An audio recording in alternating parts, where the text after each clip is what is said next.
Okay, good afternoon, everyone. Good afternoon.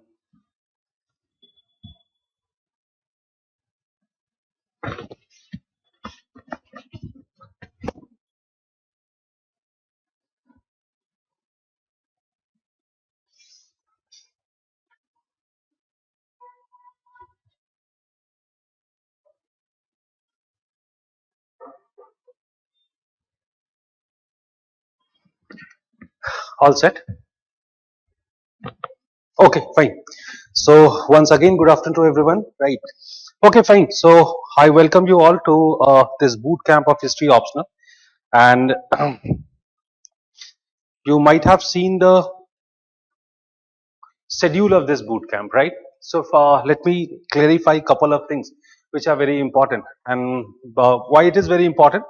Like, because sometimes you might feel that it is just a sort of workshop or something like that. It is not a workshop. It's a sort of like, small module you can understand, like, and why this small module is needed, that I'll definitely come on.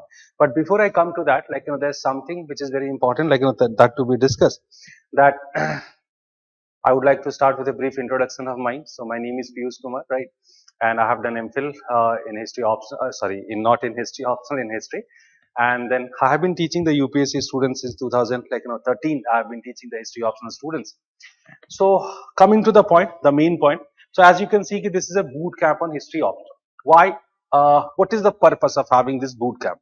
The purpose is very simple, because there are so many myths, right, regarding this particular optional paper. And as far as these myths are concerned, it is very important, or it is very much necessary, that you bust all these myths.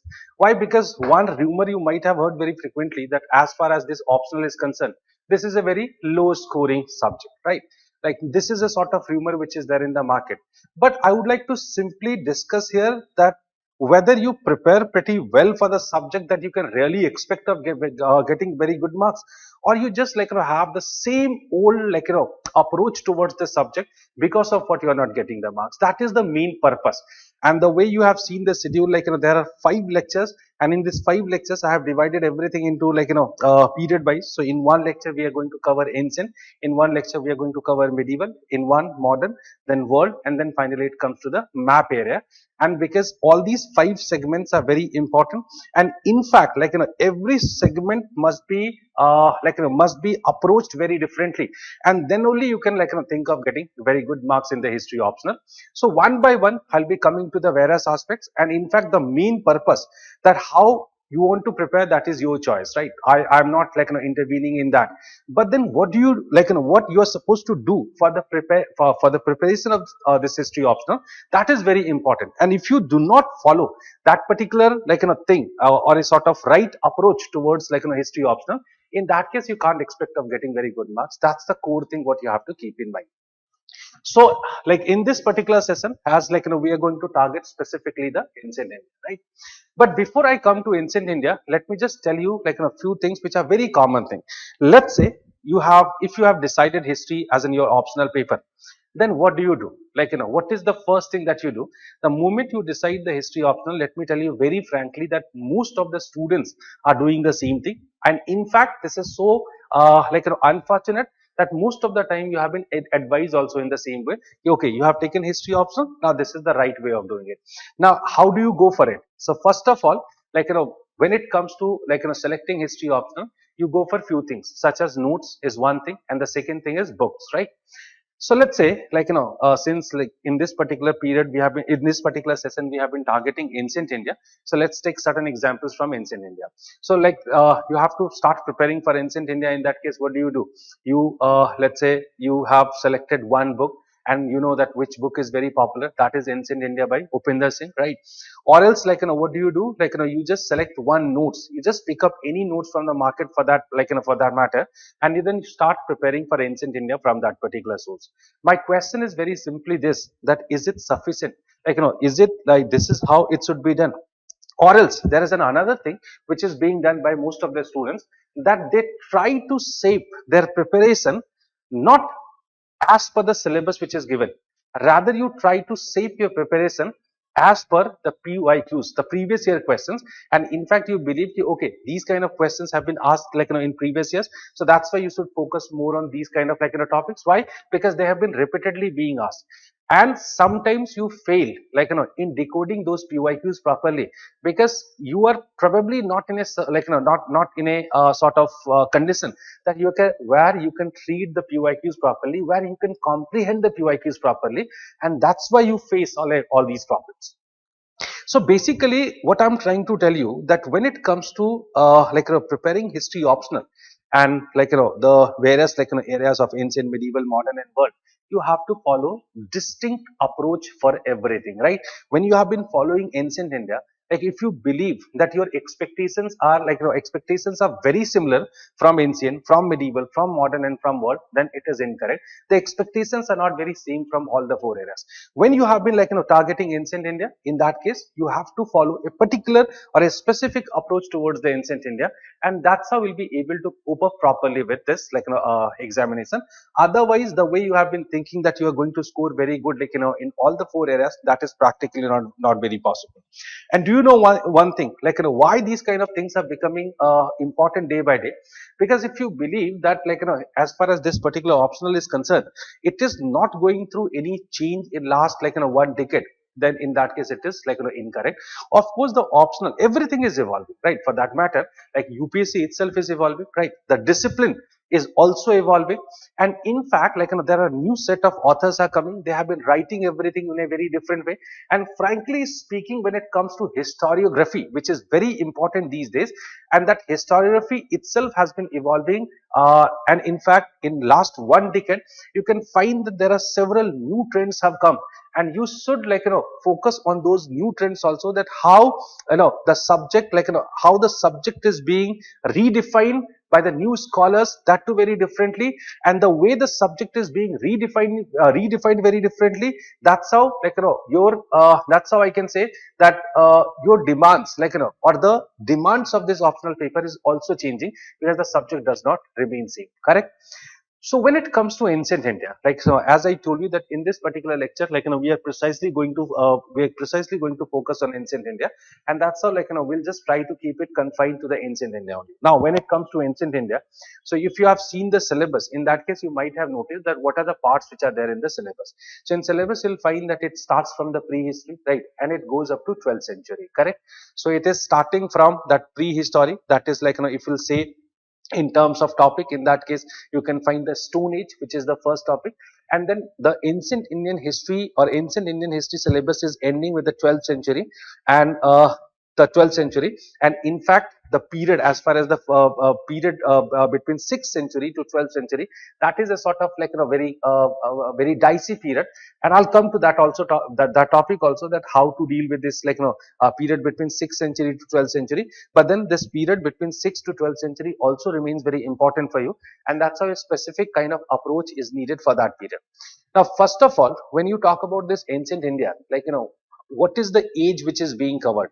If you'll consider prehistory, in that case, like, undoubtedly this period becomes very longer, but then it is not important for, like, for us, and that's why leave this prehistory. Let's consider that IBC is the beginning point of like, ancient Indian history, and it goes up to 12th century. If IVC is the like, if IVC is the beginning point, like, we can consider it 3rd millennium BC, or for the safer side, let's consider it 3000 BC. So if it starts from 3000 BC and it is ending at 1200 CE, in that case, in ancient India, you are supposed to cover like, the history of 4200 years. So there is a very longer period that you have been covering in ancient India, correct? So एक बहुत लंबा period है जिसको आप ancient India में आप cover कर रहे हैं, fine. So when you have been covering such a long period in ancient India, in that case, you have to develop a sort of very different approach towards this ancient India. Now, as I have already told you that when it comes to like, covering ancient India, what is the basic approach which is being followed by most of the students, that they try to somehow cover the ancient Indian syllabus precisely on the basis of like, the PYQs, that okay, these are the topics that have been asked in the previous years, and that's why you just cover only those segments of the syllabus and then you leave it. But then when you have been covering such a longer period of time, in that case, like, there are n number of possibilities of the questions. and the way you believe that always the PYQs are being repeated, because this is one thing which is very popular, that the PYQs are being repeated, the PYQs are being repeated, and in fact even the toppers are also suggesting you that you should focus, like, or you should, like, keep your preparation somehow around that PYQs only. So if you are having this approach, in that case, like, it is a wrong approach. And in this lecture, I'll just try to prove this particular thing, that how, like, history should be treated, this ancient Indian history should be treated in a very different way, and why and how the new questions are being asked, and are these questions very similar to the previous questions, or they are very different? Because as I told you, that if we'll compare it to the previous year questions, in that case, one thing can be clearly noticeable, is clearly noticeable, that maybe these questions are based on the same themes, right? But the same question is not being asked. Of course, if the Mauryan period is there, or let's say for that matter, Indus Valley civilization is there. So when it comes to Indus Valley civilization, undoubtedly there are certain topics or certain aspects of Indus Valley civilization. Let's say polity is there, like, the town planning is there, or architecture is there, the religion or religious patterns are there. Let's say society is there. Okay. The various debates related to IVC, such as its origin, its decline, these are there. Like, so of course there might be so many topics, and in fact the questions are also being asked on the same topics. But when it comes to the questions, like, it is not necessary that they have been asking the same questions what they had been asking earlier. If you believe ki, earlier they had been asking to write the various theories which have been given for the decline of IVC, and if you are believing ki now also they have been asking, like, the same kind of questions, to write the various theories on the decline of IVC, it is not correct. Basically they have been twisting the questions and their expectations are changing. So that's why when you have been going for ancient India, like, so you have to change your pattern, right? And you have to change the, like, the approach, and how we are going to do it, like, that is what, like, mainly we are going to, like, discuss in this particular lecture. So this I'll be discussing one by one, like, as per the syllabus, the way it is given. And in fact I would like to first tell you that how the syllabus, like, those syllabus remain same, but the approach is changing. So that we'll try to, like, discuss as per the, like, as per the syllabus. Okay, fine. So now if we'll see the first topic which is given, that is like the source, which is, like, archaeological sources, and archaeological sources, and then it is written like, exploration, then excavation, epigraphy, numismatic, and then it comes to the literary sources, then it comes to the foreign accounts, correct? So these are the things which have been, like, given in the sources. Like, frankly speaking, first of all, you should try to understand the significance of sources in ancient India. Now, sources are very important. In fact, for that matter, sources are very important in all the parts. But the sources remain more specific and important in ancient India. Why are the sources very important? Sources are important for this reason, right? That when it comes to writing the history of ancient India and when it comes to the writing the history of modern India, now there is a difference between the two. What is that difference? When you have been writing the history of ancient India, things are not very clear, specifically with respect to historicity. Now, any event that has taken place, let's say, like, 3000 BC, in 3000 BC or 2000 BC, or for that matter, let's say, like, even the, like, even the 6th century or 2nd century BC. Now, there is no concrete evidence which are categorically telling, no, like, this evidence, this particular event has taken place in the same way, in the same manner, that we do not know. Why it, like, we do not know about this? Because ultimately we do not have any as such source which is categorically talking about the, like, event taking place. Now, is this the same question we are struggling with in the modern? No, we are not struggling with the same question. What is the reason? Because in the modern times there are ample amount of sources which somehow, like, makes it very clear for us that the historicity is not doubtful. Okay, of course this has happened, and that's why we have been debating, or we have been struggling with some other questions which are being asked in history, and then the way the historians are trying to answer those kind of questions. In ancient India, what happens, since the historicity itself remain very doubtful, and that is the reason because of what, like, the sources become very important, and everything should be studied with respect to the sources. Let's say you have been claiming, okay, let's say these are the various reasons for the decline of IVC. Then the point is that how do we know about the decline of IVC? That's very important.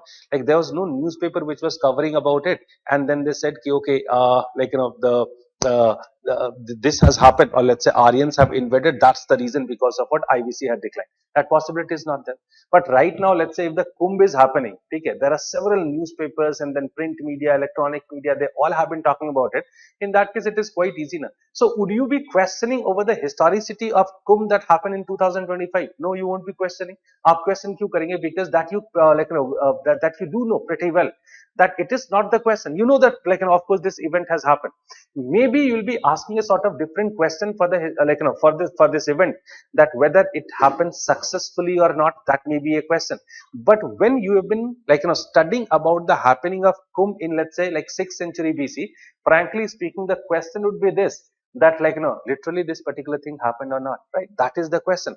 So what I'm trying to tell you, that as a source, undoubtedly it is important, because sometimes the questions are being asked from these source, this particular topic. But at the same time, what is important for you, that you also understand the importance of the sources in rest of the areas, and that's how you try to relate every topic, or you try to understand every topic with respect to the sources. This is the reason because of what sometimes you find that the questions are directly being asked from this topic, and then sometimes you'll find that the questions are indirectly being asked from this topic, but the sources somehow remain directly or indirectly always for you, right? Every year, at least you can find one question is being asked on the sources, and in fact, there are certain changes that can be noticed even in the sources also, like the kind of questions which are being asked. Now, what sort of changes, which are there, which are there in the in the questions pertaining to sources. Frankly speaking, earlier what happened, they had been asking very simple question from the sources, okay? Any archaeological sources, there might be a simple question, that how come the archaeological sources are helpful, or the inscriptions are helpful in writing history? How come the let's say any literary sources are helpful in writing the history? But then these days you'll find that they have been asking very twisted and the twisted and I can say complicated kind of questions, such as now the way they have been asking you to compare the inscriptions with the literary sources, right? Or the various themes which have been picked in those archaeological sources or literary sources, and how come there is a sort of similarities or a sort of coordination that could be noticed between the literary sources and the archaeological sources. So what I'm trying to tell you, that when it comes to the archaeological sources and the literary, just a second, okay, fine. When it comes to the archaeological sources, yeah, yeah, okay, fine. So I hope you are getting my point. How come the nature of the questions have changed from the sources? And as I told you that the subject itself is evolving, and that's why you should be also ready for these kind of questions which are a bit experimental questions. And in fact, if you believe that you can find the answer of these questions directly in any particular text, then in that case it is a misconception. You cannot find you cannot find the answer of these kind of questions directly, and this is the reason because of what the way I have highlighted a particular theme, that it is learning through concepts, right? That's very important, that you do not mug up. That's the reason because of what I started with this point. If you believe that you can shape your preparation of history optional as per the questions that have been asked in the previous year, in that case you are on a wrong track since beginning, and in that case you can't expect of getting very good marks. That's the reason you need to change your strategies. Okay, fine. Let's move to the second topic. So in the first topic, as I told you, that the concept of the sources are very important, and in fact you should be in such a position that if this kind of bounces are coming to you, what you haven't read directly in any material, in any particular text, in that case also your understanding is such deeper, or it's so deep that you can make the answers then and there only, that you can go for these kind of comparisons, and you can link it with the other sort of things. That's how you should prepare this particular topic. So as far as this first topic is concerned, that is the right way of treating with it. Now moving to the second question is the prehistory and the proto-history. Now this is one part which is somehow covering the largest portion of the time. Am I correct? Isn't that true? Now, if we'll talk about the prehistory, that starts from let's say 1.6 million years ago, and that continued till let's say 2000, 2500. In fact, in certain cases you can find that it goes up to 1500 BC. If we'll talk about the Neolithic in South India, that Neolithic in South India goes up to 1500 BC. So, in terms of span or time span, you can find that this has been covering the larger area. Fine. But then have you seen that so many frequent questions are being asked from this particular part? Have you ever analyzed the questions? They are asking rarely the question from this part. In fact, the pattern that I have noticed that some 1 year they'll be asking the question on Neolithic, 1 year they'll be asking a question on Chalcolithic, 1 year they'll be asking a question on Megalithic. Frankly speaking, if you'll compare the Neolithic, Chalcolithic and Megalithic, these are the three topics which are precisely falling in the prehistory. Like one question you can expect from one topic. But then they are not asking the questions like, they have asked one question on Paleolithic, one in Mesolithic, one in Neolithic. Now, why does it happen? There is a simple answer for that. The answer is very simple, that unfortunately, we do not have those many concrete evidences or the sources which are like, talking about the prehistory in a very clearer manner, right? It is not possible. The sources are very scarce. They are very limited. And in fact, most of the things, I do not know how many of you are aware of this fact, that prehistory is majorly based on not archaeological evidences. It is mostly based on anthropological studies, right?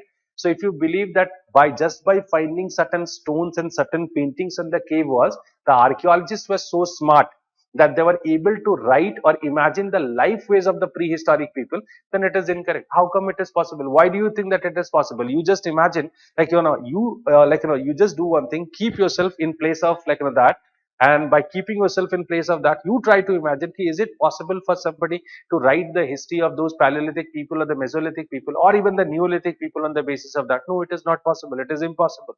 Then how do they write? It is mostly on the basis of anthropological studies. And in fact, anthropological, sociological studies are helping us a lot to write the history of this prehistory and proto-history. That is the reason, because of what you cannot find so many questions are being asked on this part. And that's why here you have to change your approach.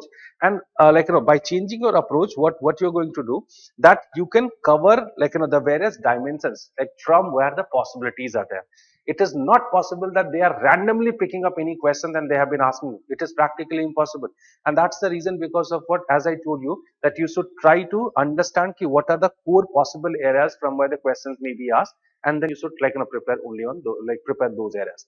Now, what sort of recent pattern I have noticed, let me tell you that also. If you'll see the recent pattern, in that case you'll find that, such as Neolithic. In Neolithic, there's a Neolithic debate, or the Neolithic revolution debate, which is the most popular one. But then on regular occasions, the questions are being repeated on Neolithic revolution. But then at the same time, they have started finding the new dimensions. They have started asking the new dimensions on the prehistory, such as the way they have increased the number of questions from the Chalcolithic. Right now, last year only, they ask a question on Megalithic, and they are not simply asking the question on Megalithic that it was the phase of transition. But this is a sort of very conceptual idea that it was the phase of transition. Rather, they asked about the types of the megalithic cultures. Right, this is what they have asked. Moral of the story is this, that the way the researchers are improving, they are just hunting the new dimensions, and they have been framing the questions on that. So here you have to be very cautious while going for the going for the preparation of this part. But I believe that you should not pay great attention to this, because your actual syllabus starts hereafter, and that is Indus Valley civilization. Right now, Indus Valley civilization is such a topic from where every year you find the question. Am I correct? There is no year, I believe, where they haven't asked a question from Indus Valley civilization. That's important topic, and there are multiple reasons, because of what IBC is important. What do you think? That is it important all because of this reason, that it is one of the earliest civilizations in the world, which which took place in Indian subcontinent, or there are some other reasons also because of what IBC is being asked so frequently? Technology? Fine. Okay, fine. What else? Can you tell me something else? Yeah, 2 days back only, I was in a national seminar that was held on IBC, right? And of course, some of the great people, some maybe some stalwarts basically, they were part of it, such as Nayan Jyot Lahiri was there.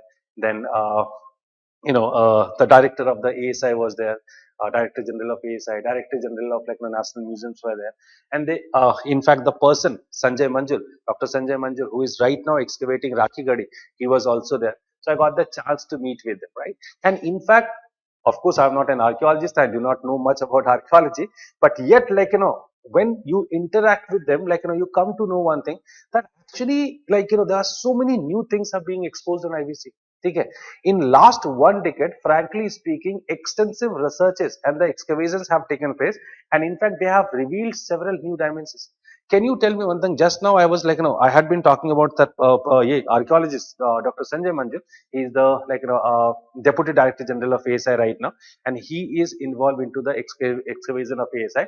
And he said that when he excavated Rakhi Gadi, there are 7 layers of Rakhi Gadi actually. So when he excavated Rakhi Gadi, he was surprised to know that Rakhi Gadi, which was never given such a great significance in IBC, but then now it has been revealed that when you talk about the early IBC, maybe you are not aware of early IBC right now, but then early IBC is that phase which is coming immediately before the mature phase of IBC. That is the largest culture, early IBC culture, that they have found in Rakhi Gadi. Now, can you get like, can you get like, are you able to get what exactly I have been trying to discuss? I'm simply trying to discuss that since the excavations are going on and there are new things which are coming up, and this is how IBC is not only important, but it is day by day becoming more important. But then what is to be noticed here, that actually when it happens like this, in that case, the new challenges are coming to you, because now they have been framing the questions on the basis of the new findings also, the way they were being included in the academics. Now the questions are coming on that. You remember, if you have seen the PYQs, they had asked one question on basically the water management system in Harappan civilization. Now, if we'll go for a serious analysis of that, you may realize one thing, that this question was asked only due to this reason, that while excavating Dhaulavira, they realized they had a very beautiful water management system. And again, I'll say that when I was talking to Dr. Sanjay Manjul, now he said actually these people had an expertise in making the artificial canals, and these canals were sometimes made underground also, and that's how they have been supplying the water, or they have been getting the water. So I hope you can understand how expert they were in these things. When these kind of things are being revealed, and when these kind of things, people are getting the chance to make the papers and all, or let's say even those who have been doing the study on IBC, now they, of course, they will frame the questions on this. So IBC is earlier also important, and now also it becomes more important, and that's the reason, because of what you leave that older dimensions. Because what were the older dimensions? Let me tell you, the older dimensions were, one was basically the origin of IBC. There are two different theories, the migration theory and then the indigenous theory. These are two theories for the origin of IBC. Then it comes to the second thing, that is about the town planning. The third, it goes to the decline of IBC. And if you'll see the syllabus also, you can see the origin is there, then the decline is there, and then the architecture, right? So basically these three things, origin, origin, and then architecture, and then decline, the decline. Okay, these are the three topics which are highlighted a lot. But then what is happening in the current time? Now they have started asking the questions in a very new dimensions also. You remember, this year there was a question. This question was this, how come you find it was basically the aesthetic sense in Harappan religious pattern, right? Now you just understand the point, this is one of the debates which is not being covered in most of the sources. It's a very rare kind of debate which is which is there, but they have started framing the question on these kind of rare dimensions also. So IBC is, as I told you, important earlier also. IBC is even important in the current times. But then when you have been preparing the IBC in the current time, you should try to open up or unfold certain new dimensions which are very much related to the recent discoveries, and then you should try to cover those parts also, because that's how IBC has IBC, the questions coming from IBC has changed a lot, and that's how you need to change your approach in IBC also. Okay, fine. Then the next is the megalithic culture. Now when it comes to the megalithic culture, just now I told you that megalithic culture is one of the topics. Again, extensive researches are going on. Megalithic is very important in Indian history, and in fact day by day the significance of the megalithic is increasing. Do you know why? Because now megalithic is considered to be the connecting point between basically the primitive cultures and the Sangam age culture. Earlier it was believed that the Aryans migrated to South India, and that's how the civilizations began in South India. Now that has been challenged, and that's how now more researches were going on. And in fact you might have come across these kind of articles very frequently being asked in the given in the newspapers. And in fact they have been trying very hard to prove that actually it is quite possible or probable that in South India had the oldest civilizations in the world, and they are even dating it previous or before the Indus Valley civilization. So these kind of debates are going on. So megalithic is gradually gaining importance, and you have to also pay attention to megalithic. You can't read megalithic only in this much content. Like mostly megalithic is one topic which is being ignored by everybody. कौन पूछता है यार megalithic? ये सोच के छोड़ देते हैं. ये megalithic और chalcolithic को लेके मोस्टली लोग सोचते हैं कौन पूछता है megalithic और chalcolithic, आप छोड़ के निकल जाते हैं. बट ऐसा है नहीं. megalithic की भी सिग्निफिकेंस है पिछले कुछ टाइम में बढ़ी है. So you should focus like even on megalithic also. Okay, fine. Now moving to the next one, Aryan and Vedic period. Fine. Now again, when it comes to the Aryan and Vedic period, earlier it used to be very important topic, and in fact you can see that abhi bhi now questions are coming from this particular topic. I won't say the questions are not coming, but then earlier what happened when it comes to the Vedic period, there were a couple of dimensions which were important in Vedic period, such as Vedic polity, like what sort of transition was there, Vedic economy, what sort of transition was there, same is for the society and religion. But in the current times, what happens, the Vedic period, is again being reinterpreted in multiple ways. I hope you all must be knowing the Aryan debate is yet going on in India, and in fact there are certain periods are coming in which this particular debate has been given has been given more emphasis, so of course there are certain political reasons also because of what this debate is coming up again and again. But then whenever this debate is coming, now the new discoveries are happening in Vedic civilization, and not, I won't say new discoveries, but rather I'll prefer to say that the new dimensions are now being opened up on Vedic culture. This is the reason because of what, when you have been preparing this particular part, the Vedic culture, you should try to understand it with the new dimensions which are being opened up by the scholars in the recent times, and the way the new dimensions are bringing the new debates in the history, and those debates are becoming important. Fine.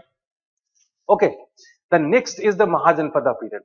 I believe that as far as this Mahajanapada period is concerned, it is undoubtedly important, but then in the recent times there was no much changes have happened, rather it remains the same. So in Mahajanapada period, as you understand, there were three major changes: the second urbanization, state formation, and then third is the coming of Buddhism and Jainism, or let's say the coming of heterodox sects. So basically, when it comes to all these important changes which have happened here, but in the last few decades, I must say, there is no extensive change. Mahajanapada period has always been very important when the Marxist scholars were very active. Have you noticed ever that? ठीक है, जब Marxist scholars मतलब R.S. Sharma, then some other Marxist scholars Ranveer Chakravarti, they were very active at that point of time, and they were trying to discuss the megalithic period as a as a period of they have discussed the Mahajanapada period as a period of the formation of multiple institutions, like the institutions what I have been discussing just now. So earlier it was seen as one of the transformative phase of Indian history. But then nowadays, I don't believe that this transformation is this transformation is considered to be very important. Of course, it is important, but the approach has changed now, and that's how now in megalithic either the questions are not coming, or else the questions are coming somehow they are not paying proper attention to or the proper attentions were not being paid to this particular period, and that's why here the repeated the same questions are coming. Rather, I'll say just one thing for this particular period, that in this particular period the societal transition has become very important, and in fact everybody is trying to locate the societal changes in a very new perspective. That is only thing which remains very important in this period. Okay, fine. Let's move to the next one. Now moving to the next dimension is the early state and society in the eastern India, Deccan and South India. The Kharvelas, Satavahanas, this is and the Sangam Age. These are certain things which are there. Now I have already discussed whenever it comes to the early state and society in eastern India, Deccan and South India. Now this is a part which has become so important in the recent times. Specifically which parts? Let me tell you. The sorry, Satavahanas, they are very important. I told you that there was a very new interpretation had been given to Sangam age. Earlier, when you saw the Sangama age, what is the most important thing? The most important thing was the Sangam literature. That is the only thing that you have paid proper attention. Okay, the Sangam age. Then Satavahanas were also important, right? So basically, this is like, there are two important things that you cover here. It is, since it is like, the Deccan and South India, the Eastern India, Deccan and South India. So now Eastern India, Deccan and South India, like, look, try to locate this particular topic differently. When you study the Indian history, which part of India has been focused more or emphasized more in Indian history? North India. And can you please tell me that what is the reason because of what North India has been paid this much attention while writing the history? Is it like that? Is it just because of this reason that they have been writing a lot on North India? Mauryans. The seat of Mauryans were there in North India. Seat of Guptas were there in North India. Correct? Correct. Correct. To a certain extent, it is correct. But then I'll tell you a very simple thing. Look, there is one thing you always keep in mind. The history is being written more where the sources are available more. That's a simple reason. Understood the point? नहीं समझ आई मेरी बात. History is written more only when the sources are more. Correct? जहां पे बहुत सारे sources है वहां पे हिस्ट्री लिखने की गुंजाइश ज्यादा है. ठीक है. जहां पे सोर्सेज कम है वहां पे कम है. फाइन ना? Simple as that. कॉम्प्लिकेटेड नहीं. अच्छा, आपको एक बहुत बेहतर एग्जांपल मैं देता हूं. जब आप विजयनगर और बहमनी के बारे में पढ़ते हैं, किस पे एम्फेसाइज ज्यादा करते हैं? विजयनगर पे या बहमनी पे? विजयनगर पे. क्यों विजयनगर पे एम्फेसाइज? दोनों पैरेलल है, दोनों पावरफुल. जब तक बहमनी था तब तक बहमनी ज्यादा पावरफुल. करेक्ट ना? तो बहमनी के डिसइंटीग्रेशन के बाद KDR is coming, Krishnadevaraya is coming, and then he becomes more powerful. Then why do we emphasize more on Vijayanagar? Why don't we emphasize more on Bahmani? Reason is very simple. Most of the travelers coming, like, during those years, they had been visiting Vijayanagar. Necessarily, they had been visiting Vijayanagar. Bahmani was the secondary choice for them. Am I correct? That's how we are available with more sources, right? And that's how we write more about Vijayanagar.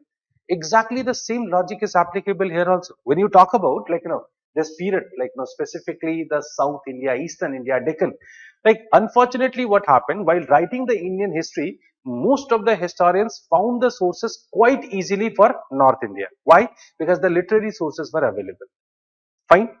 And that's how we developed a pattern of chasing the Aryans while writing the history of India. South India. I'll come to that point also. Like, questions are coming. Fine. I'll resolve the questions towards the end. I'll come to all the questions. Okay, fine. But like, try to get me right now for the, like, whatever I have been discussing. So what did I tell you? That there is a pattern that has been followed in a, in Indian history, that they have been chasing simply the like, Aryans. Aryans are coming to the northwestern part, early Vedic history. They are coming to the Gangetic Valley, right? The later Vedic period. They are coming to the middle Gangetic plains, right? The Mahajanapada period. Then there you see the state formation, the Mauryans are coming. Then Mauryans were further followed by some post-Mauryan, and we are emphasizing on, in that case, on basically the Sungas. Then we emphasize on the Kusanas. That's how we have been emphasizing on them, right? And then after that, the Guptas are coming. And after the Guptas, like, we had been discussing about this tripartite struggle and all. This has been the pattern of history writing. Is it the right way of doing it? Is it the right way of writing the history just by focusing on a specific area? No. And it is not true that this was not questioned earlier. This was very much questioned earlier also. And long back, like, in 1960s, people had been questioning that why to write the history of only North India. And then people went to South India also. But then, of course, after coming to South India, they wrote something on South India. Correct? उन्होंने लिखा कुछ. Neelkant Shastri, you must be knowing. I think you might have heard the name of Neelkant Shastri. The history of South India, that was written by him, and he tried to fill the gap. But then those many writings which are available in North India, okay, for North India, these many writings are yet not available in for the South India. Why? Because certain limitations were also there. Now, limitations, what he is asking, why these limitations were there? The limitations were there for this reason, that why don't we find so many literary sources over there? Because look, first of all, this is not true that they are not available, right? They are available. Specifically after the Sangam period, not only it is the Sangam literature which is available, apart from Sangam literature also, there are so many writings are available. It is the intention of the historians, right? That whether they were willing to write about the history of South India or not, or history of Deccan or not, or history of Eastern India or not. So basically, in the recent history, what we like, which is being written in last 2 to 3 decades, now people have somehow understood the limitations of Indian history writing, and that's how they have started going to those fringes of Indian history, and they're trying to reveal and the write of history of this period. Correct? That's how Deccan, Eastern India, South India, they are being asked a lot. And if you don't trust me, in that case, I'll simply ask you to go and check out the previous year papers. When I'm saying previous years, focus more on the questions of last 4 5 years. And frankly speaking, you'll be able to realize one fact that now the questions are being asked on these fringes. ठीक है, जो core area था history writing का, उससे हटके जो fringes है उसमें से लिख रहे हैं. And that is how the new researches are going on, the new kind of writings are coming. So in last 3 4 decades, there was extensive writing has been done, and gradually this part is gaining importance, right? So that is how this is a new area which is becoming important. Fine. Now let me tell you one more thing, such as when it comes to the post-Mauryan period. Now that post-Mauryan period is very important with respect to many things. Now if you'll read that chapter of Upinder Singh, so see he has called this particular period as a period of interaction and innovation. Why interaction and innovation? As as far as India is concerned, now you find certain changes were happening with the Satavahanas. What is this change is the change is there with the Satavahanas? Actually they were coming from the Deccan region, and there was no state ever formed in the Deccan. So Satavahanas had been forming the first state in Deccan, and then there were the tribal people. They they somehow went through a transition, and they're forming this. This is a new initiative that can be noticed. When you go to the northwestern part of India, you find that there were so many outsiders coming to India, and they had been coming from different parts, such as they were coming to coming from Central Asia, they were coming from the north of China, and they were coming to this part, and they had been establishing their states. That is the interaction. So what you find that there are so many examples of interactions and innovation, and this interaction and innovation, if it appeared most prominently somewhere, so there are two domains. And what are these two domains? Political domain and the economic domain. Could you understand my point? I think I am bit thoda speed zyada. Okay, fine. Let's slow down. When it comes to the post-Mauryan period, right? After the Mauryan, so you might have heard of Kusanas. ठीक है, Kusanas सुना है. तो Kusanas का Indians तो नहीं थे. Kusanas were coming from outside. ठीक है. In fact, Kusanas were not the only one coming from outside. Apart from Kusanas, Sakas were coming from outside. Indo-Greeks were coming from outside, right? Even the Parthians were coming from outside. There were so many communities where, or clan, let's say tribal groups were coming from outside, and these people had been forming the state over here. Correct? After the formation of of course it is a political change. Am I correct? It's a political change. So it is a major political shift that you find. What next? If we'll see the result or the outcome or the impact of the coming of these people as a as a result of this particular transition, what happened? That somehow India's economic relationship, or let's say trade relationship, became much better as compared to the previous period with basically the people in the other regions, such as Eastern Eastern Europe and then West Asia and all these parts. So economic developments and the prosperity is the another reality of this period. There is a sort of major change happening here, okay, with respect to this.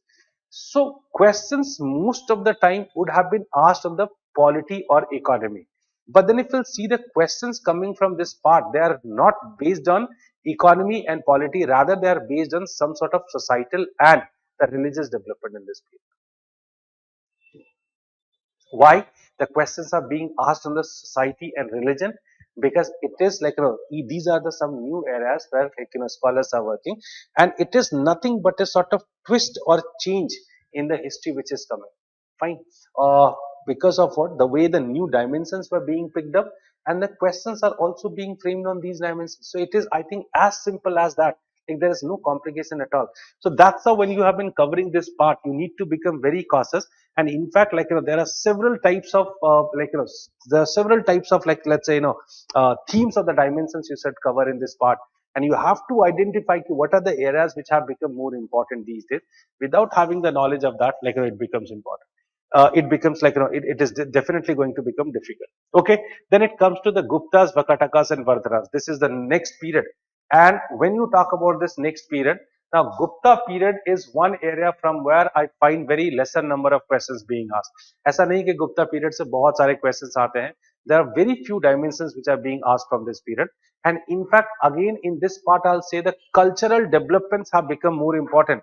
And that's why more questions are being asked from the cultural developments from this part. That's how you should also try to see the Gupta period with a very different perspective. Okay, fine. Now, here onwards, whatsoever topics are there, frankly speaking, they have become very important for you. And what are they? Earlier, there was one period, no questions were coming from this part, except certain debates, such as the moment you talk about early medieval, because all these topics are basically early medieval. And what are these topics? Regional states during the Gupta era. Okay? And there were various regional powers are there. Kadambas are there, Pallavas, Chalukyas, like, and their polity and administration, trade guilds, literature, growth of Vaisnavas and Saiva religion, Tamil Bhakti movement, Sankaracharya, Vedanta, institution of temple and temple architecture, Palas, Senas, Rajputas, Parmaras, polity and administration of them, the cultural aspects, the Arab conquest of Sindh, Al-Biruni, the Chalukyas of Kalyani, the Cholas, Hoysalas, Pandyas, polity and administration, local governance, growth of art and architecture, religious sects, institution of temples and mathas, Agarharas, education and literature, economy and society. There were so many things which have been included. Fine. And if we'll move to the next one, right? Themes in early Indian cultural history, which is the last topic. Formally, it is the last topic of ancient India. So it is language and text, major stages in the evolution of art and architecture, major philosophical thinkers and schools, ideas in science and mathematics. Correct? Now, I believe that in last few years, frankly speaking, these two topics have become very important, right? Upload a document to you, like, I'll upload the document on your, like, online portal, and there will able to and somehow able to compare, like, how the number of questions are rapidly increasing from the early medieval part. Now, early medieval is very important in the current scenario for you. And why is it important? Let me tell you very frankly that earlier early medieval was understood with respect to feudalism. Am I correct? What was the most important change in the early medieval period? It was feudalism. Now, feudalism indicate ancient or medievalism. What is being indicated by feudalism? What does it indicate? आपको क्या लगता है? Feudalism is one of the phenomena which is considered to be the basic or the most important sign for medievalism. It is believed in the European context. Specifically, there are two prominent scholars in Europe that's called as Henry Pirine and Mark Bloch. They said that with the coming of feudalism, Europe went through a transformation and Europe entered into medievalism.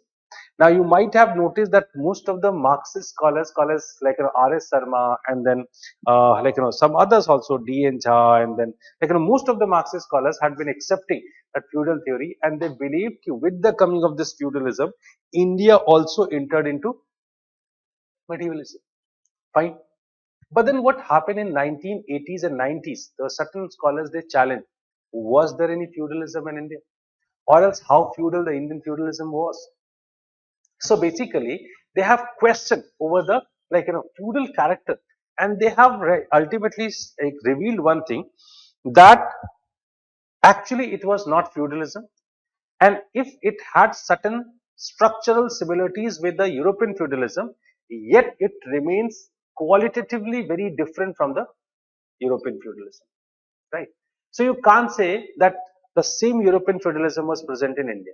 In fact, they even question the term feudalism. They said that we can use the term Samanta for it rather than feudalism, because feudalism is not just a term. Feudalism is an institution, and whether the same institution was there in India or not, like, now they believe it is not the same institution. Fine. So if it was not the same institution, in that case, like, we should see the early medieval period in a different way. So mark my words, what exactly I'm willing to say. I'm simply willing to say one thing. Just a second.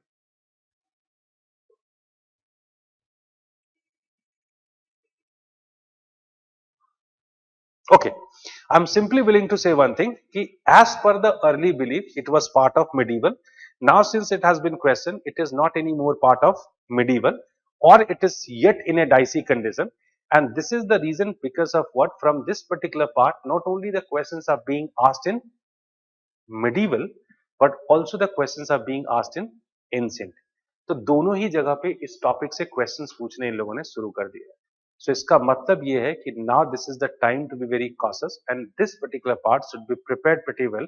And as I told you that in past few years, like there are several questions that have been asked from this part, right? In fact, like just a second.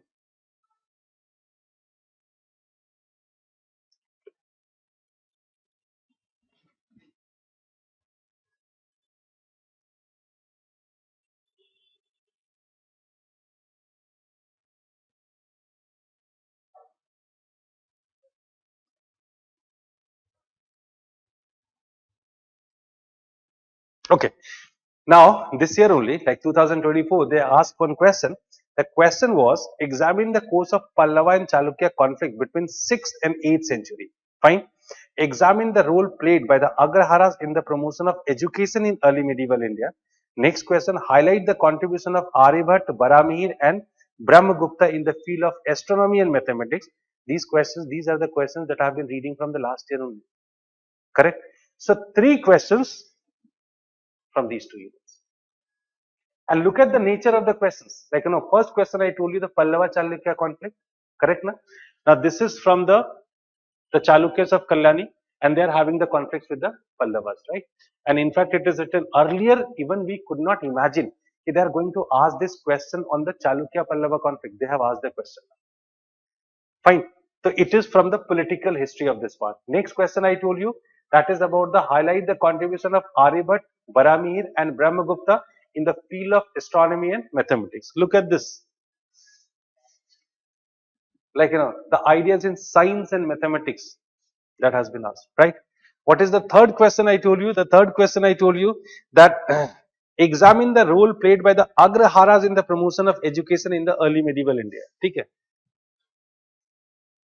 So basically, this you can locate in both the places. Okay, Agraharas, the Mathas, Agraharas, education. Look at the way they have been framing the question. This is the as it is syllabus, like I have taken the syllabus as it is.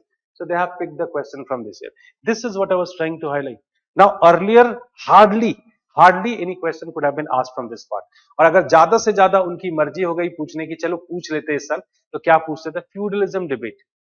That's the question. That write about the feudalism debate. I'm not saying that feudalism debate is not going to be asked further in future. मैं थोड़ी paper बनाता है, like I'm not in a condition to know. But then what I was trying to discuss कि the significance of these topics have increased a lot, and that's the reason because of what the changes are there. Fine.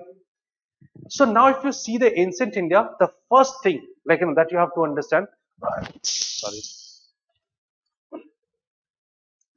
Understand the syllabus in a different way. Is it okay with you? Okay. Now syllabus should be comprehended or decoded in a very different way, and while decoding this particular syllabus, don't follow the same previous old pattern that okay, PYQs have been there, that's why the questions are there. And trust my words, you compare, go to your home and compare the questions which have been coming from the same topic 10 years back and the questions which are coming from these topic questions which are coming from the same topic in the current times, right? So if you'll see the questions such as I just told you that IBC, the questions have nature of the questions have changed. Like let me read one question. The Harappan art contributed to our understanding of their aesthetic sensibilities in addition to the spiritual and ritualistic life. Now it is not asking you to write about the Harappan religious pattern. That could be a simple form of question. If they would have been asking this in that case, at least I would have agreed ki theek hai yaar, they have been asking the same repeated question. So it is based on Harappan religion. What happens while seeing the question when you're basically in a very immature stage, you're not able to decode these kind of things. What do you think? ठीक है ना, Harappan religion करना है, Harappan religion पे question आ रहा है. But then this question is not based on simply Harappan religion. They have been asking ki how come it was helping us Harappan art contributes to our understanding of their aesthetic sensibilities in addition to spiritual and ritualistic life. Correct? Okay, there was a megalithic question that I had been discussing. Discuss different type of megalithic burial practices in India. So different types of megalithic burial practices in India. Though I won't say it is not there in the content that you have been reading. It is there. but then nobody might have paid attention to these kind of things, but they have asked the questions. Like, look at another question. Western Kshatrapas are known for their socio-economic contributions, particularly in trade, agriculture and urbanization. Now, Western Kshatrapa matlab Rudradaman first and Rudradaman second. Now, they haven't asked a single question on Rudradaman first, but then this year they asked the question. So basically, when it comes to the ancient India, like, the things that you need to keep in mind, right? Just a second.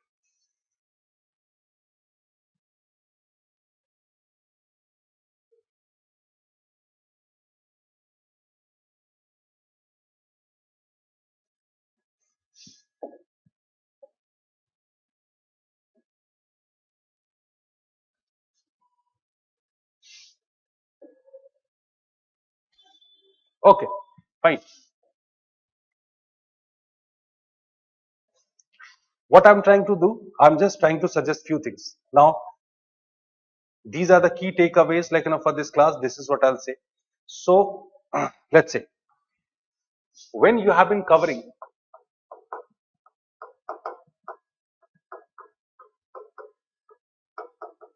ancient India,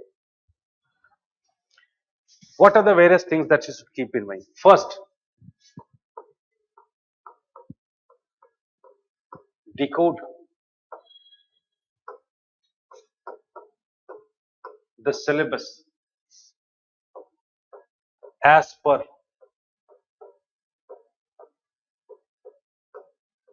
recent trend. Something similar to it. Don't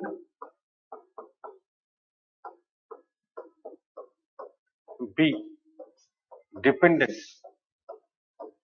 only on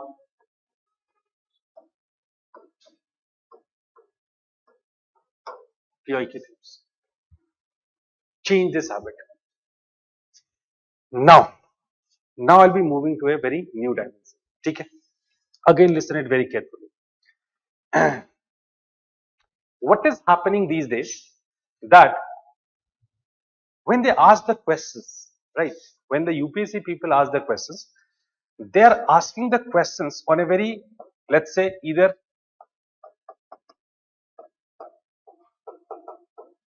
new dimensions. Fine. Now, what do I what do I want to say about this new dimension?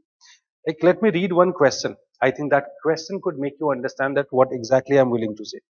The symbiotic relationship between Buddhist establishment, traders, artisan guilds, and royal support led to a close proximity of religion, economy, and polity in the Mauryan and post-Mauryan period. Examine the statement. Fine. मैं जानबूझ के tough question पढ़ रहा हूँ, डरिए मत ऐसे, ठीक है? Don't get scared. But why? Like, in that case, you may be asking this question. आप डराने के लिए टफ क्वेश्चन पूछ रहे हैं. मैं डराने के लिए नहीं पूछ रहा हूँ टफ क्वेश्चन. मैं क्या समझाना चाह रहा हूँ आपको? When the questions are coming in a group, right? ना units में आते हैं question. So it is not your choice that you can select any of the three questions, right? You have to select the three questions from one unit. So what happens, like people, those students who have been writing the paper, like, specifically means, they always come and complain for one thing, कि sir दो तो मुझे बहुत अच्छे से आता था, एक में प्रॉब्लम थी, है ना? और वो एक जान लेके जाता है, तो जान देनी नहीं, उसको ढंग से प्रिपेयर करना है, right? What is this? Now look at this question. As I told you, that it is asking you that during the Mauryan and post-Mauryan period, there's Buddhist, there was a close relationship, symbiotic relationship between Buddhist establishment. What is this Buddhist establishment? Chaityas and Viharas, correct? Chaityas, Viharas, they were mainly the Buddhist establishment. Chaityas and Viharas. Chaityas and Viharas. The second thing is the artisan traders and artisan guilds. So traders were those who had been trading from moving from one place to another place, right? And the artisan guilds, Srenis basically, correct? So that is one thing. And the royal support. Matlab, at one hand, the Buddhist establishments are there, economic classes are there, and political classes are there. And there was a symbiotic relationship between these three. Fine. And they are saying that because of this, ultimately we find a very close relationship between religion, economy, and polity, right? So it is asking the relationship between religion, polity, and economy. And there was a interconnection between all of them. That is what has been asked in the question. Correct? Buddhist establishment का हाँ ठीक है हाँ correct everything is interconnect how okay fine how many examples you require ठीक है बहुत सारे okay fine so you are having questions on the this one these two relations economy and that okay fine look since the beginning you will find that Buddhism was very closely related to the economic classes why look when you see the growth or the development of Buddhism, right, at that point of time what happened, the class which was economically very sound but was not enjoying social status, which class was this? The Vaisyas, they were coming from this class. So now they had aspirations. You just imagine, right, that you live in a village and then your village is much dealing with the caste system and all. Let's say you are coming from a like in a lower caste, untouchable maan lete. And then what happened? You are coming from an untouchable class, and you're in your society, like the caste taboos are being followed very rigorously. But then let's say you studied a lot, and then you cleared UPSC exam, and you become IAS officer. Okay. So when you revisit your village, and a person who is from a Brahmin family asks you to sit on the ground because he is Brahmin and you are untouchable, will it be acceptable to you? When you upgrade yourself in the class order, you always expect to become like upgrade yourself even in caste order. You won't accept it. So I hope you can understand that these Vaisyas were ultimately expecting the social mobility. The Brahminism was not allowing them the social mobility. And since they were allowed to mobile or let's say upgrade themselves socially within Buddhism, and that's how it was a give and take relationship with Buddhism. So what Buddhism was doing? Buddhism was granting them a higher social status, right? In return, they had been granting donations or giving donations to the Buddhism. And that's what there is. This is one example that I have been telling you. There might be at least 3-4 concrete examples of the concrete relationship that can be noticed. The second thing I have been telling you, or bhi bahut sari, I'm just giving you certain examples, okay, in order to make you understand. Let's say, Buddhist monks were very frequently traveling because Buddhist monks have been categorically asked to travel from one place to another place, and in fact they were not supposed to stay in one place for more than one day. उनको हर दिन अगले जगह पे जाना है और Buddhism को popularize करना है. But the way it is in the modern times there are so many communication channels, and that's how you can easily travel from one place to another place. During those times it was full of forest and all, so it was not that easy for people to go from one place to another place. So what happened? They have mostly preferred, the Buddhist monks mostly preferred to travel with or along with the trading guilds. The traders were moving from one place to another place. They also traveled from one place to another place along with the travel. That developed a close proximity between the two. Fine. That's how the relationship is developing. So this is as I told you, this is just 2-3 relationships. And in fact, by the time post-Mauryan period, you can find that the Buddhist establishments were so close to the economic institutions that sometimes they had been fulfilling their certain other requirements also. Gujarat mein we got a sign where the Buddhist monasteries were involved in some sort of manufacturing practices also. Itna close proximity. That's it.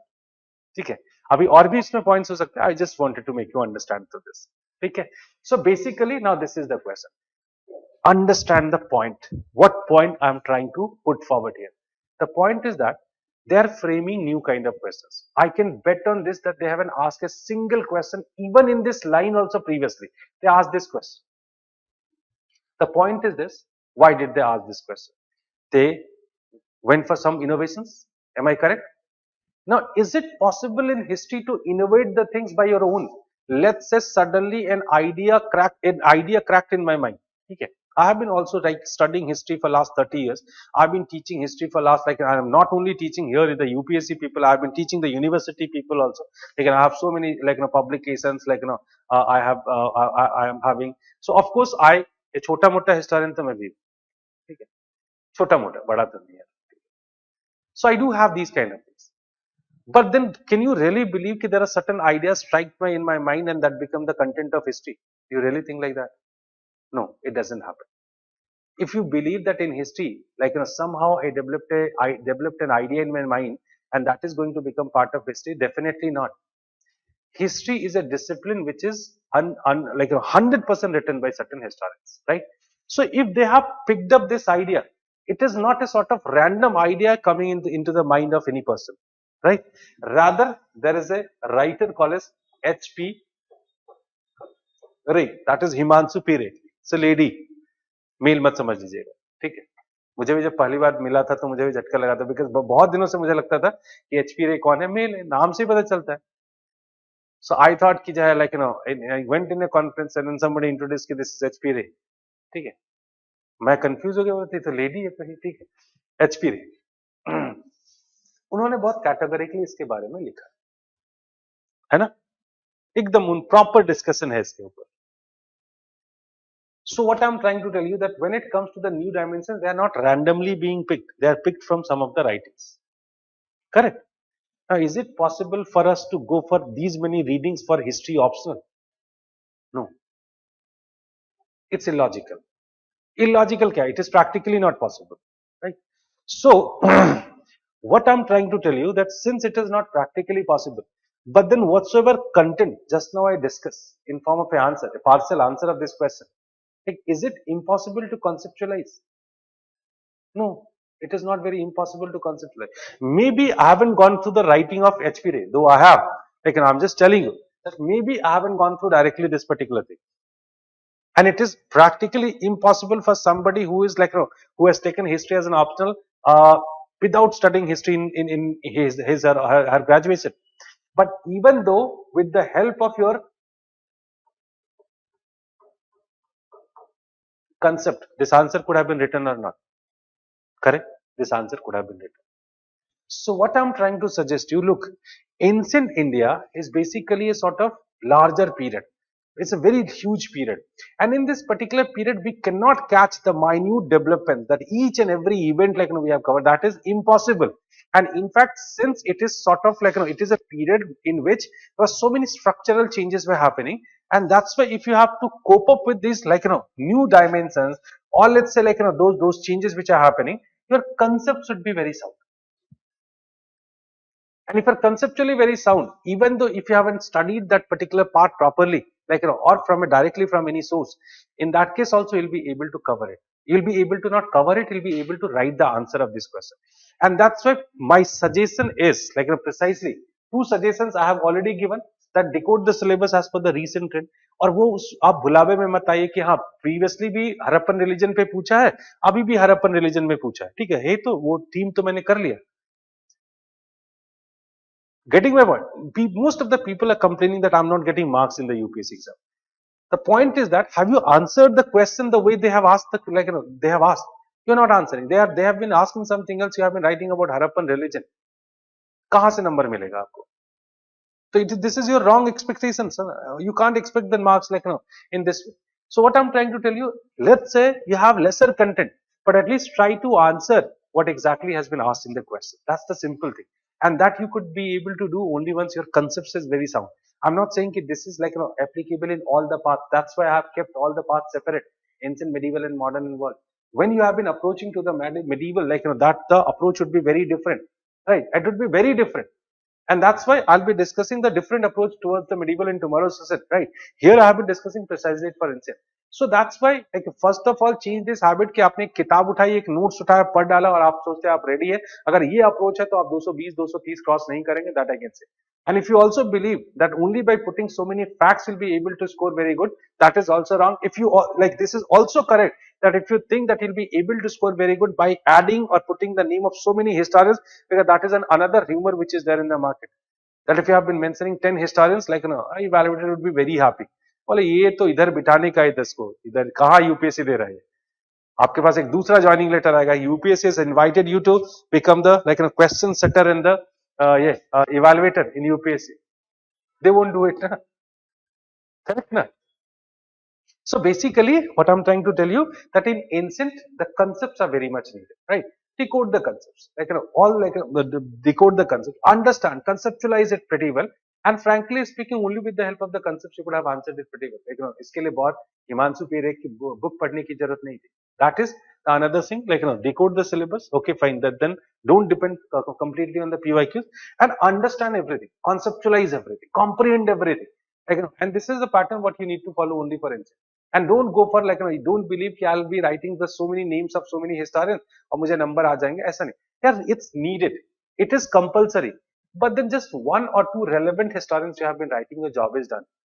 This is very important that you are in a condition to write the relevant historians. अब अभी आप सोचेंगे मैं RC Majumdar लिख के आऊंगा, nationalist है, बड़ा अच्छा नंबर मिलेगा. Think these kind of equations are not working. Recent scholars मतलब अभी जो लोग एक्टिव है, जो लोग ये जैसे अब इसका नाम जो है नहीं पता है, ठीक, अगर पता होता तो आप समझ रहे हैं कि like how you could have been rewarded. Got the point? So C is the most relevant one. This is what I've been telling you. So now you have been writing this, like writing the answer of this question, and you have been mentioning like Ranveer Chakravarti and then like Romila Thapar. There's no relation. They expected just one name from you, that was Himanshu Pire. That is it. एक नाम उनको चाहिए था, वो दीजिए और काम हो जाएगा आपका. ठीक है. तो ऐसा नहीं है कि आप लोग कहते हैं कि सर कैसे याद करूंगा हिस्टोरिक्स. ठीक है. अरे भाई नहीं याद करने की जरूरत है इतनी. और मैं तो ये भी बोलता हूँ कि आप भूल जाइए इस आदत को कि हर क्वेश्चन में हिस्टोरियोग्राफी जरूरत है. When he is asking or this UPSC is asking this question, now they are not saying to write it with respect to historians. They have asked you a concept. You need to write the answer of that particular concept. If you remember the historian, this is a sort of extra addition. वो pizza के ऊपर toppings है. Toppings आ जाती तो अच्छा लगता है. जब हम थोड़ा सा चिली फ्लेक्स डाल लेते हैं, थोड़ा सा वो अच्छा टेस्ट पड़ जाता है. एग्जैक्टली ये टॉपिंग है, वो थोड़ा बढ़ जाए, उसको अच्छा लगेगा पढ़ने. बोलोगे या नहीं लड़का अच्छा है.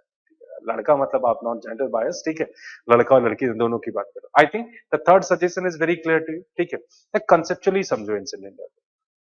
उसको ऐसे मत करो कि जो है मैंने ये थीम पढ़ लिया, ये थीम पढ़ लिया, ये थीम पढ़ लिया. अगर ये अप्रोच रहा तो कभी भी अच्छा रिजल्ट नहीं आएगा. मैं लिख के दे सकता हूँ, लेके आओ कॉपी में लिख के दे सकता हूँ, नहीं आएगा अच्छा. Okay fine. Now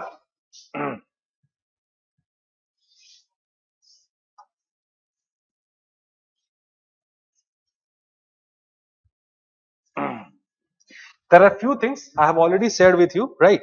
And so that you also keep in mind. ऐसा नहीं कि उसको आप छोड़ दें जो बेनिफिट जो पिछली बातें मैंने की थी. Okay, so the third thing, the third suggestion I told you that make your concepts very sound. That is the only key of success in ancient India. That is the only key of success in ancient India, that you are conceptually very sound. आपको समझ में. और frankly speaking ना, जब आप ancient India पढ़ते हैं, somehow I find it very interesting, like though it's not necessary that everybody of like everybody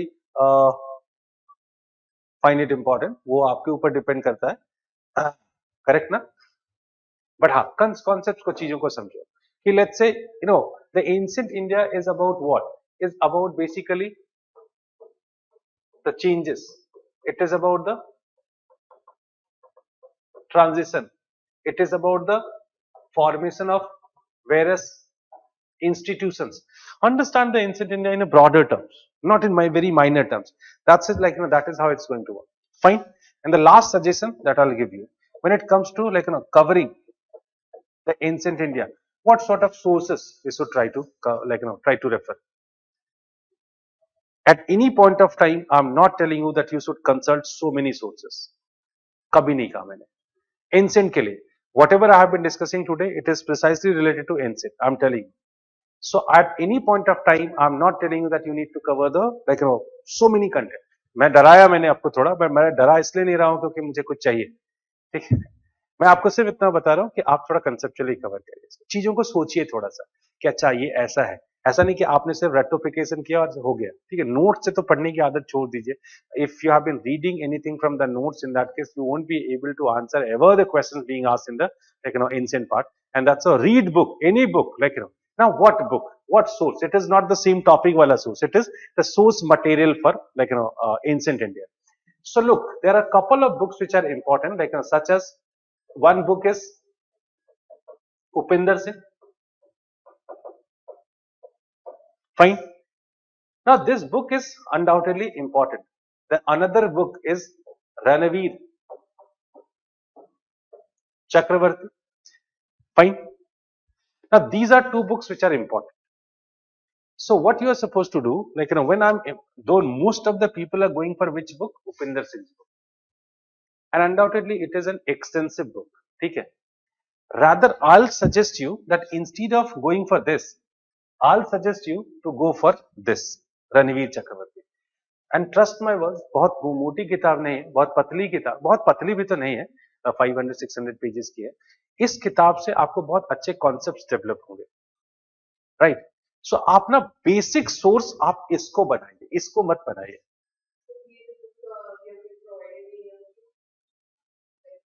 I think may I answer this question like after the session, because it is not like your condition is bit different. ठीक है. It is a sort of very in general session where I have been suggesting for. मैंने कहा ना कि here I am not suggesting by assuming this that you guys are part of this class. ठीक है. मैं ये तो in general suggestion है, तो सबके लिए है applicable. मैंने क्या कहा, ancient में आपको क्या डेवलप करना है, concept डेवलप करना है. That is the only thing. Now there are so many people, they believe that they can do history by their own. Is it possible? It's very much possible. Can it be done by your own? Of course it can be done by your own. I'm just giving that if you want to do it by your own, how you should do it, right? That's why. Let's say if you have already prepared, already covered the syllabus, yet you are not able to score very good, what are the changes like you are supposed to incorporate? So that is one thing. If you really want to conceptualize ancient India, read Ranveer Chakravarti. And whatever the parts missing here, that you try to compensate from Upendra Singh. Okay. Yet might be there are a couple of areas where you cannot feel so much comfortable. In that case, like read some articles or all. Never ever be dependent on just one source. आप जब तक एक source पे dependent रहेंगे, frankly speaking, आपको बहुत अच्छे marks नहीं मिलेंगे. ले आइए कुछ भी, मैं लिखने के लिए तैयार. ठीक है. आप स्टैम्प पेपर लेके आइए, मैं लिख दूंगा. नहीं आएगा. अच्छा, कोई भी एक किताब यूपीएससी के लिए नहीं लिखी गई. Not a single book has been ever developed for UPSC. I'm not saying that you have to read all the sources. What I'm trying to say, make one book as the base book, right? And then what do you do? Like, when let's say you have been like covering any part, just let's say, for the sake of example, take, let's say, Srenis or the guilds. Let's say the whatsoever information you have read, you do not find that any of those like sources are giving you the ample amount of information on them. है ना? फिर आपको क्या करना चाहिए, कोई article ढूंढ के निकालिए अच्छा, जो उस पे इंफॉर्मेशन दे रहा है. Just read that article and don't answer this question in the chat GPT. That also I'm telling. Let me like frankly tell you that I tried chat GPT and 90% time it is giving you wrong information. Historiography तो बहुत गलत देता है और बहुत general information देता है. इतना जनरल इन्फॉर्मेशन, मैंने कई बार उससे पूछा कि चाहे आर्ग्यूमेंट दो मुझे, उसका आर्ग्यूमेंट भी इतना जनरल है कि वो आर्ग्यूमेंट लग ही नहीं रहा है ना. तो उससे काम नहीं बनेगा. ठीक है, उससे काम नहीं बनेगा. तो ये आप एक किताब किसी को बेसिक बनाए और उसको पढ़िए, और जहां पे भी लगता है कि यार ये चीज इंपॉर्टेंट लग रही है और उसको थोड़ा सा जो है you cover it from the like other sources, but the base book should be only. That's it. आपके पास इतना वक्त नहीं है कि आप 3-4 सोर्सेज करें, वो प्रैक्टिकली पॉसिबल नहीं. So that's all about. So as far as like the ancient India is concerned, these are few suggestions I have categorically given to you. If you have any like questions, you can ask to me, specifically the online people. Achha, there's some messages are there. I don't know why it's not working. Just a second, I'll be coming. Achha, the people were answering the questions even in the online. Sorry, I could not notice because this is one of my problem while teaching. I never like able to note down the messages. Though I was trying to locate, but somehow it was not reflecting over here, and that's why I could not answer. Anyways. Class versus book, which is best? Now that is a good question. Now this is your choice, buddy. ठीक है. I think you are the best person to decide that what is like the what is the right way of doing it. So I think possible in both the ways it is possible. What the class is doing, let me tell you. I just told you that you are struggling in collecting the sources. So when you are coming to the class, I'll just add one thing, that if you have been coming to the right place or going to the right place, I can say just one thing, you are getting all the things in a compiled format. That's the benefit of it. If you want to do it by your own, of course there is no problem. थोड़ा struggle करना पड़ेगा, हो जाएगा. सब मुश्किल नहीं, असंभव तो बिल्कुल भी नहीं है. Of course, so that you need to decide. As some people believe that I think they can understand it better while reading the book. Go for it. That's not a problem. And I have already told you that this is not a workshop, right? So don't take it as a workshop. This is a very general suggestion that I'll be giving you for like all the paths. That's it, nothing else. Okay. So I think that you need to decide whether you should go for it or not, right? That's has not. So this is a general suggestion for ancient. In tomorrow's class, we'll be coming to medieval, and then we'll deal with the medieval part. I'll tell you. ठीक है? Okay, thank you all for joining the session. So let's meet tomorrow and we'll discuss about medieval. Thank you all.